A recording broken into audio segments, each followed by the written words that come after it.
Okay, good evening, everyone. This is the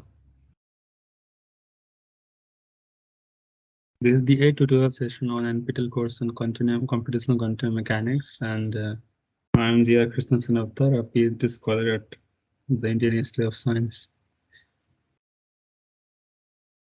So, in this particular session, it will be a short session, and we would be just reviewing some of the concepts that were discussed in week 8 of this course, where the constitutive relations concept of constitutive relations was introduced, and the constraints, and a bit about hyperelasticity. And I'd just list one or two. List the material and spatial elasticity tensors, and then we would focus a bit on solving some problems in this class, in this session. Okay, so let's start with what is the constitutive relations, isn't it?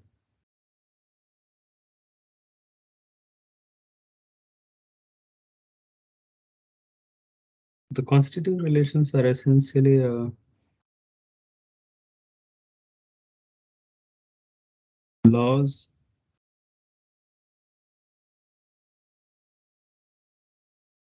or equations which relate, or rather I'll just be more precise. These are equations which relate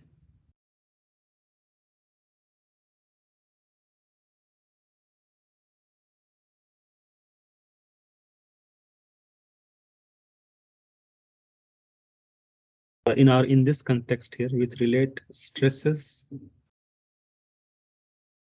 to strains, and they could also be rates, stress rates to strain rates.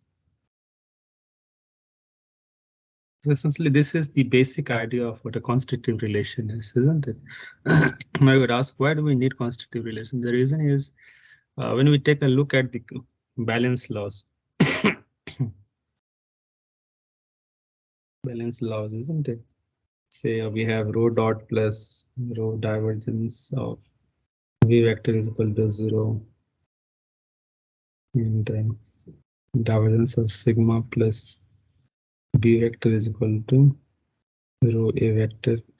And the a vector here is what we call as the double derivative of the displacement.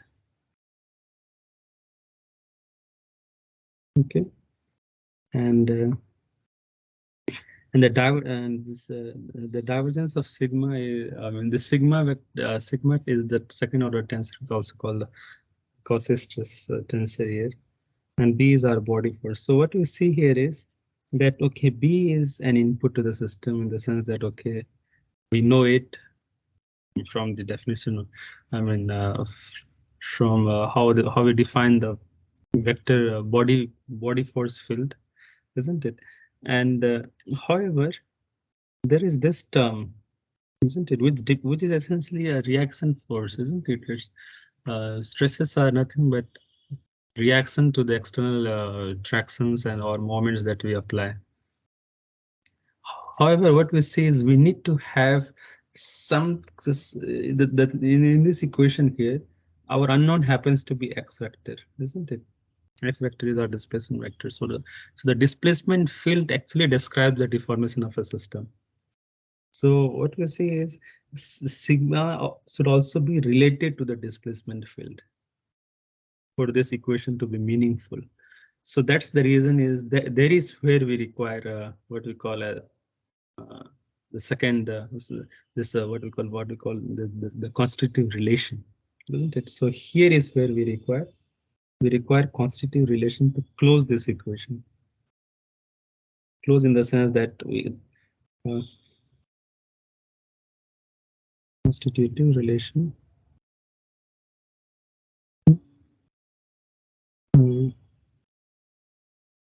to have this equation in terms of X factor. Okay. And in the lecture, even conservation of energy has been just mentioned. However, since it was not discussed in detail, so I'll just skip it for now. Okay. So so by now we have understood why we need. So unless this equation here is expressed fully in terms of displacement, in terms of displacement, we cannot solve this equation, isn't it? And there is where the role of constitutive relation is. Yeah, that's just a very simple what you call introduction to constitutive relation. Now, the thing is, not constitutive relation cannot be uh, had. We cannot have a constitutive just as it is, isn't it? It cannot be selected randomly or without any firm basis, isn't it? So there is where what's required is constraints on constitutive relations.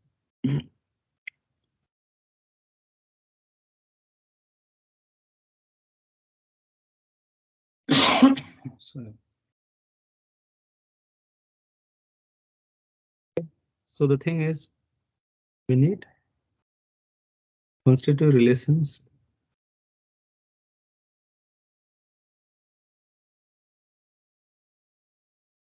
must conform to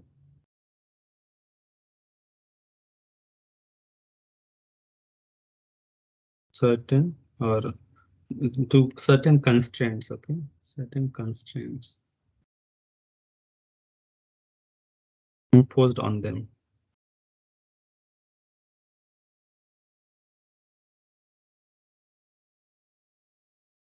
by physical laws. Okay, so this is a very important statement here and must be consistent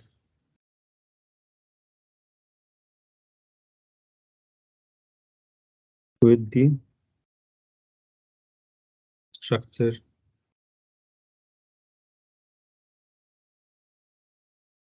of the material. So this is a very important statement. I must repeat.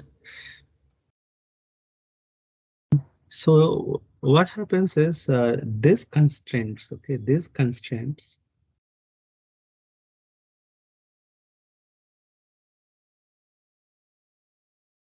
is essential. These constraints are these constraints what you call play a significant role. Okay,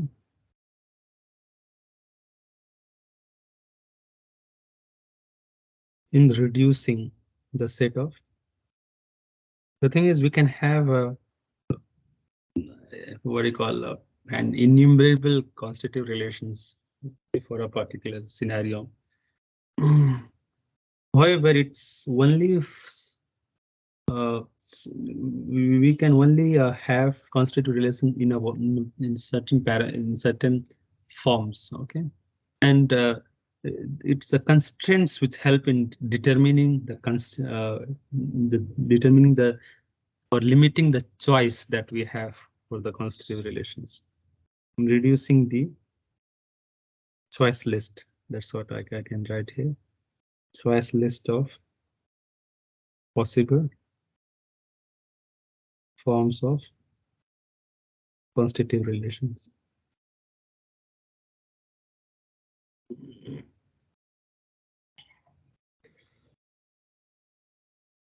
So some of the what do you call principles that are or the constants that are very important, as has been mentioned in the lecture, are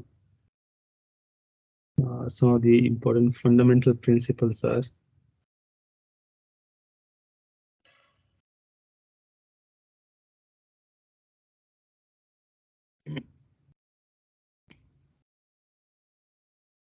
number one is the principle of determinism. Determinism. Now that this principle is essentially says that the past determines the present. Okay.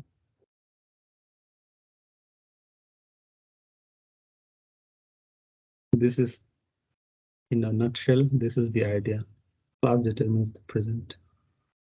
So if you know the past deformation behave what we call of a body under subjected to certain loads, then we can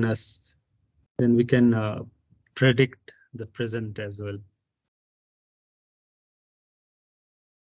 Second is principle of local action.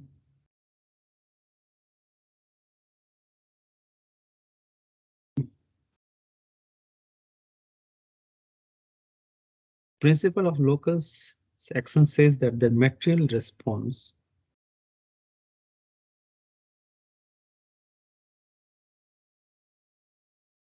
at a point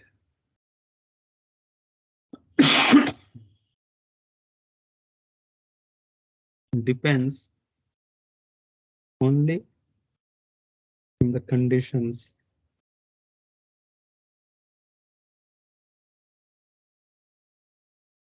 in the neighborhood of a point. In the immediate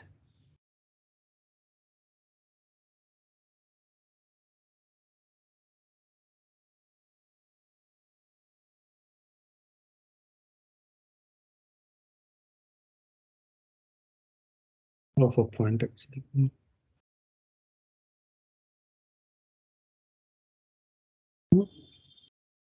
And there is the second law of thermodynamics, which the second law restrictions. Second law of thermodynamics, actually thermodynamic restrictions. Thermodynamic restrictions is what you call, as you are very much aware that second law of thermodynamics introduces the concept of entropy, and it said that for a process process in general, entropy only has to increase or remain constant, isn't it?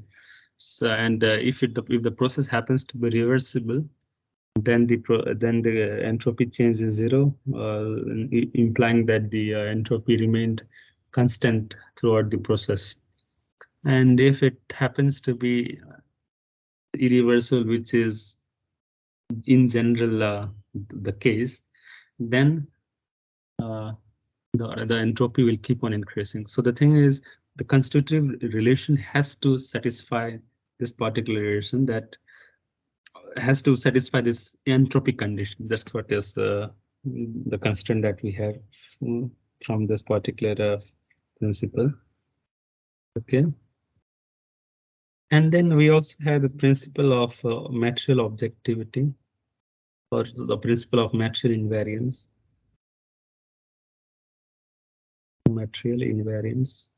Material frame invariance, or frame indifference. Okay. Well, this is also known as the principle of objectivity. I'm sure we had talked quite a bit about objectivity, in the sense that even if the body is subjected to a superimposed rigid body motion, there are certain the components of the stresses and strains do not change. Okay, this is what it is. It's and so the thing is, so it simply says that the Poissons between two physical points, right? That doesn't change. So these are like, those are preserved under such a superimposed rigid body motion. Okay, and the thing is, all the quantities that come in a constitutive relation must be objective. Okay, so all physical variables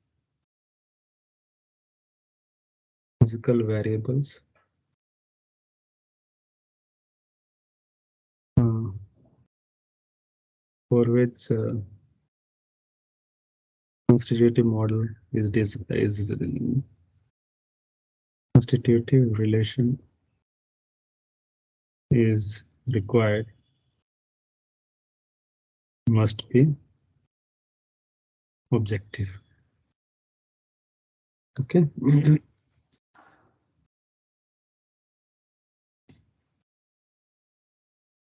And say and we had also derived the relations and even listed them for every type of physical quantity, be it tensor, vector, and spatial 2-point tensors and all that, right? We had uh, specified the form. So after undergoing as superimposed rigid body motion, what should be the form of that particular vector or tensor or any other such quantity to be for that quantity to be classified as an objective tensor. Okay. And the rest, then we have what's known as material symmetry.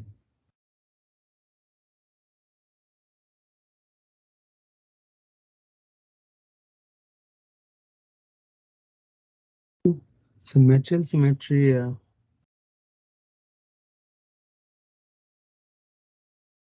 says that the constitutive relation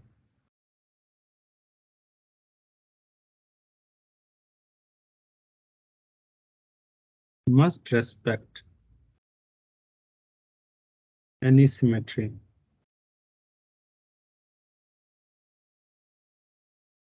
that the material possesses.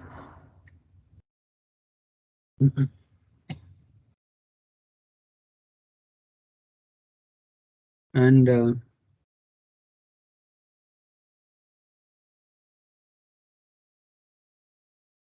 the thing is, we will only consider materials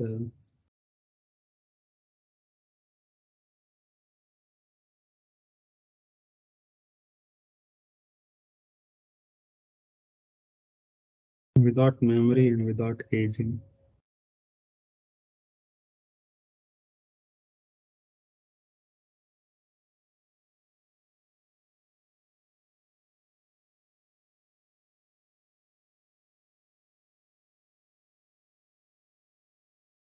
Yeah. So it means that the constitutive relations only depend on the local values of the state variables and their time rates of changes. Okay. And then what we have is materials whose internal energy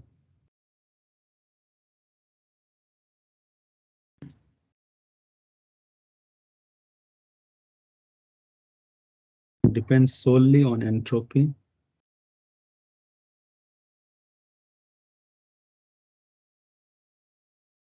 and deformation gradient.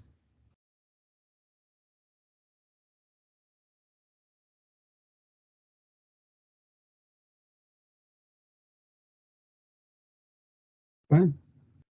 Now let's just start a bit talk about the what hyperelasticity, just a basic introduction to hyperelasticity.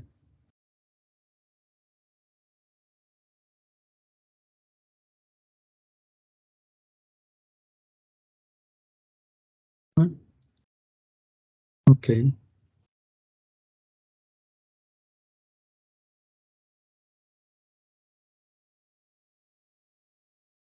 So now I'll introduce two new terms. One is the materials for which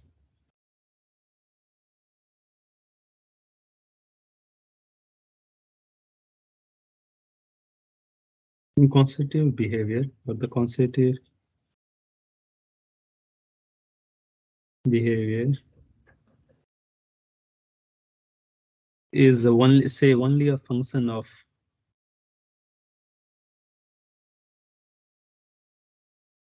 current state of deformation.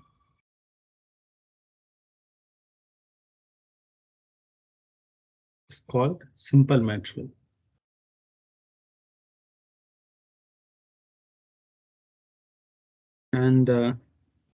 And also a simple material if it does not have memory, in the sense that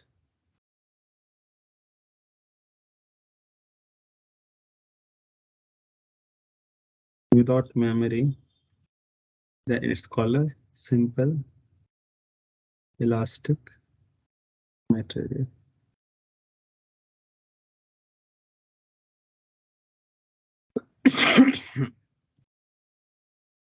Now, if the work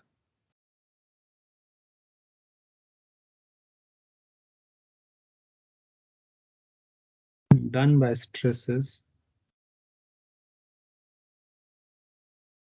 during deformation process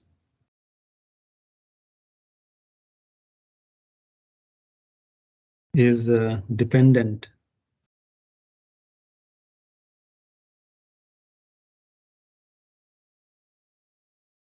only on initial time t naught and final configuration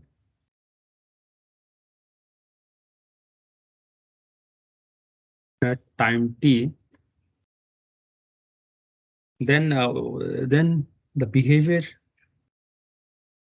then the material behavior, isn't it, is path independent. Material behavior is path independent and is called, and the material is called hyperelastic. I'll just use a different color. Then the material is called hyperelastic or green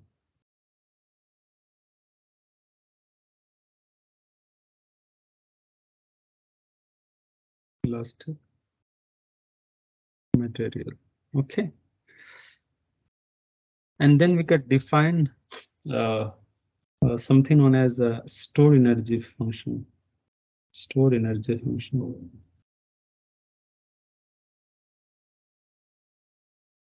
Psi, which is per unit store energy per unit reference volume.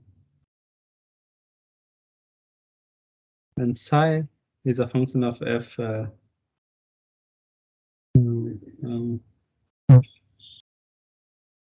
say t naught to t p of f and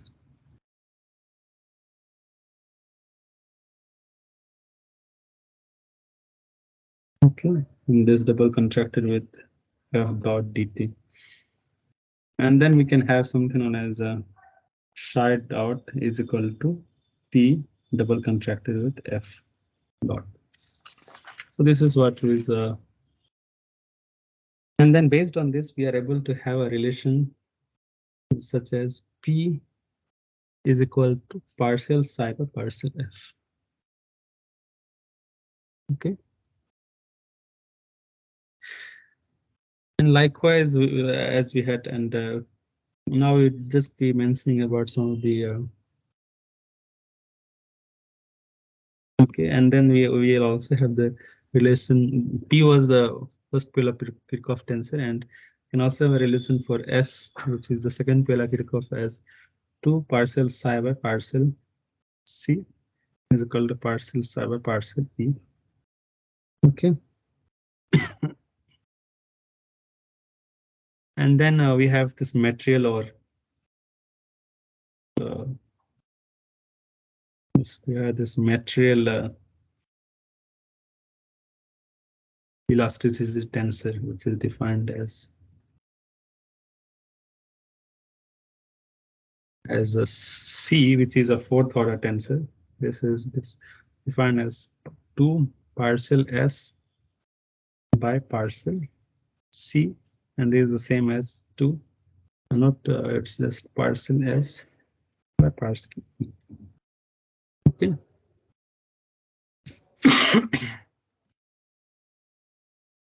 Based on this.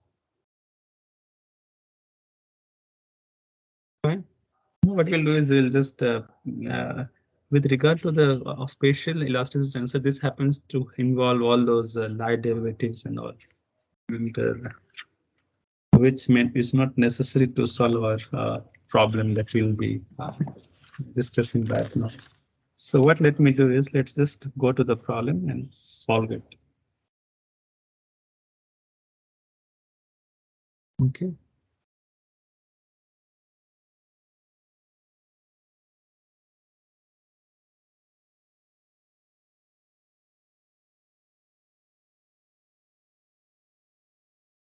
Okay.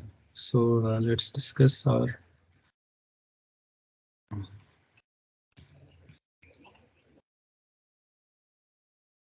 So the problem says that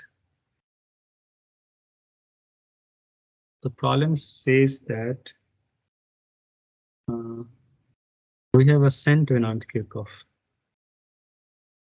Saint Venant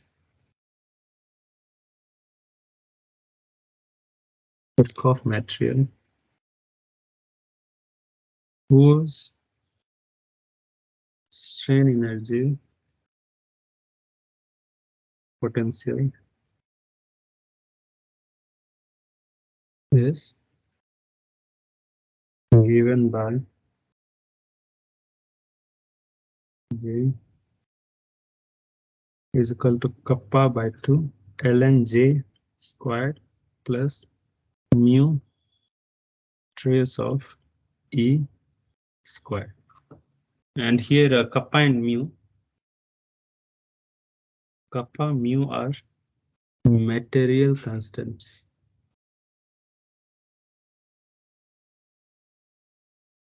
And what we are given that we need to determine the expression for S.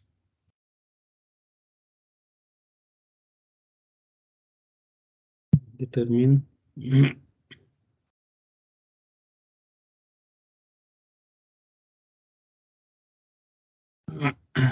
need to determine S, tau, and C. So S is a second order tensor, tau is the Kirchhoff tensor, right? So it's the second order, and C is our material elasticity tensor, which is a fourth order tensor. And here what we have to do is we'll assume kappa is equal to 1, mu is equal to 2, and J is equal to 2.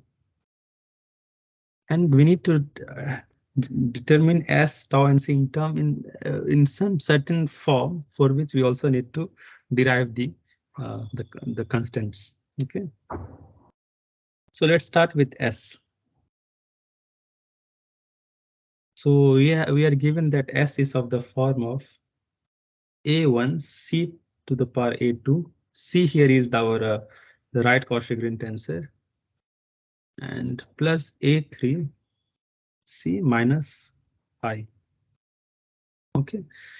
Now what we do is we just had the expression, right, that S can be defined as two parcels psi by partial C, isn't it? So S is equal to 2 parcels psi by partial C. However, before that, what we need to do is we have to let's apply our let's convert S psi into let's convert psi in terms of indicial notation. Then it helps us to take the derivatives and all. So,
Okay, so we have to determine psi in terms of indicial notation.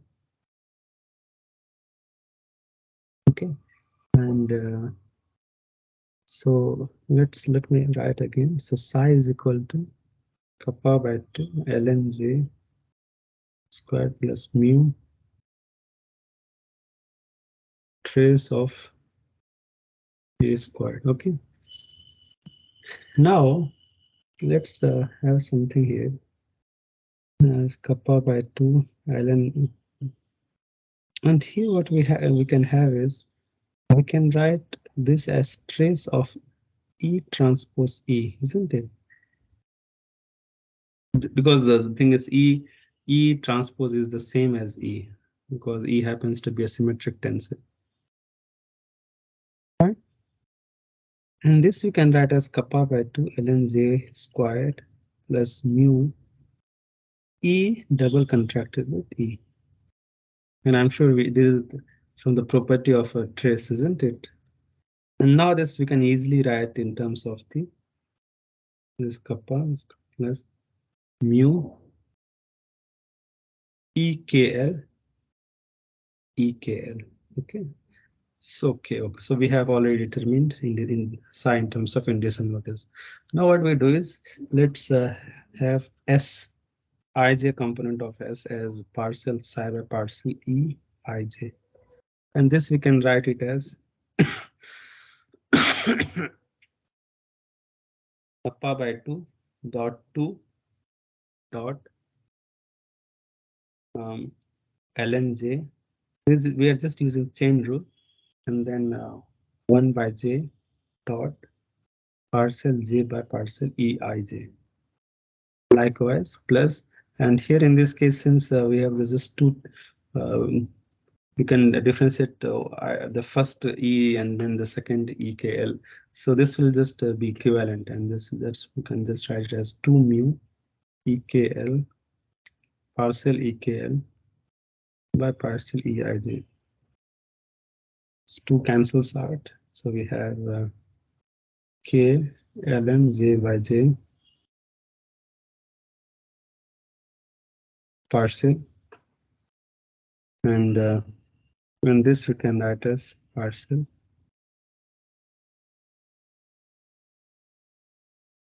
Okay.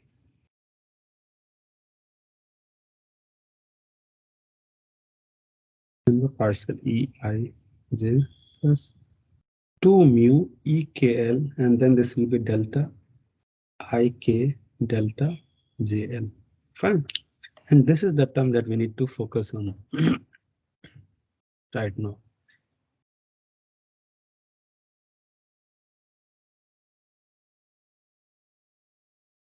And this we can write as partial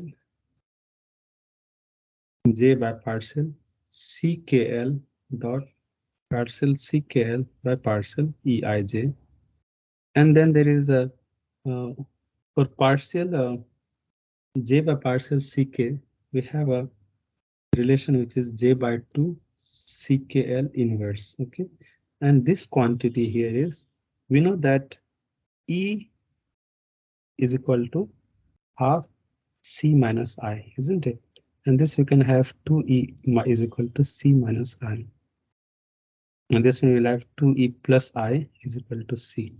This is what we'll substitute here. So we'll have partial 2E KL plus delta KL divided by partial E I J. Fine. And what we have this here is, this comes out to be J by 2 CKL inverse, and so we'll have 2 into delta I K delta JL, and then partial delta of KL with respect to EIJ is just 0, isn't it? Because there is no change going to occur because of that. So we'll have 2 cancels out, and then we have J into CI J inverse. Okay, so this is the thing that we need to put here. So in a sense, we have Sij is equal to kappa ln j by j dot c ij inverse. And then using the substitution property in this case here, so this also will be 2 mu e I j, right? Okay, so this jj cancels out, and then we have kappa ln j Cij inverse plus 2 mu, and then what we'll do is we will have we need to call, right? So 2 c minus I is equal to 2e, is it? So it's equal to c ij minus delta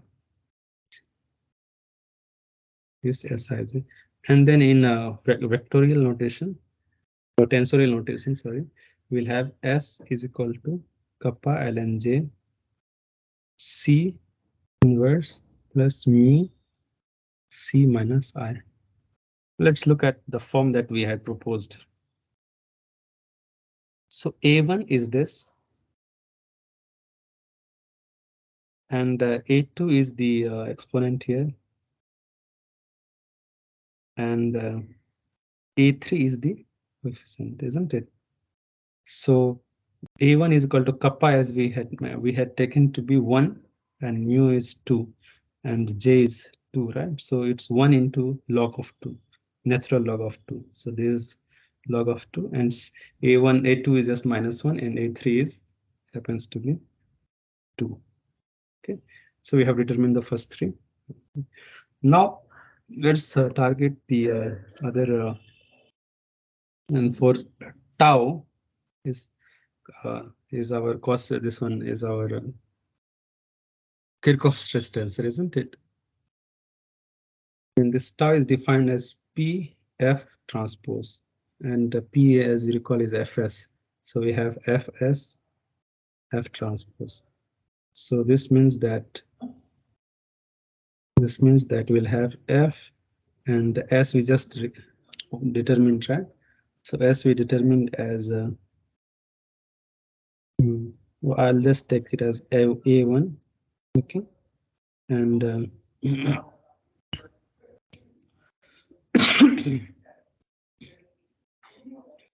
A1 and C inverse plus mu, and then I'll take C minus I F transpose. And what I'll do is I'll just substitute this as F transpose F, and this also to be the same. So F transpose F inverse. So this will have as F A1 F inverse F transpose inverse, and I'll just multiply things from the right hand. So we'll have F transpose, okay, plus mu F transpose F, and then F transpose minus F transpose, right? And then similarly, we see that this is nothing but F into F inverse transpose. So this comes to be I. Likewise, we have A1 into F inverse plus mu, and here we have F into F transpose into F transpose minus F into F transpose. This comes to identity, and this is F transpose is B, and B likewise B. So what we'll have is tau is given to be A1 I and plus mu B squared minus B, and this we can write to be A1 I plus mu b minus capital A. Okay, or the identity. Fine. And if we compare this to another form, say the form was, say, compare with tau is equal to A4 I plus A5 B minus I. Then we have is A4 is equal to A1 ln2 or log of 2, natural log of 2, and A5 happens to be our mu, which is nothing but 2. Fine. And the third thing that we need to derive is the material elasticity tensor, which is C 4 times. Okay, and this will be given by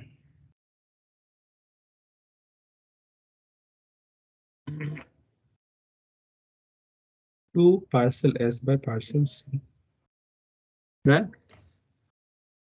And what I'll do is we'll use 2 and we'll use the S form, which is kappa ln C, okay, and then kappa is constant, so we'll use this chain rule here, which is 2 into kappa partial of partial C, and this one first let me write it. So it is ln J C inverse plus 2 mu partial C by partial C. This comes out to be 2 kappa partial C ln J dot C inverse plus 2 kappa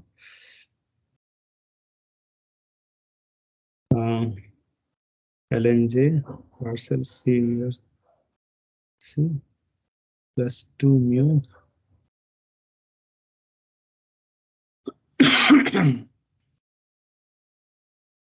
and then we'll have this parts ln, this one comes to be 1 by J using chain rule, and J by 2 C inverse.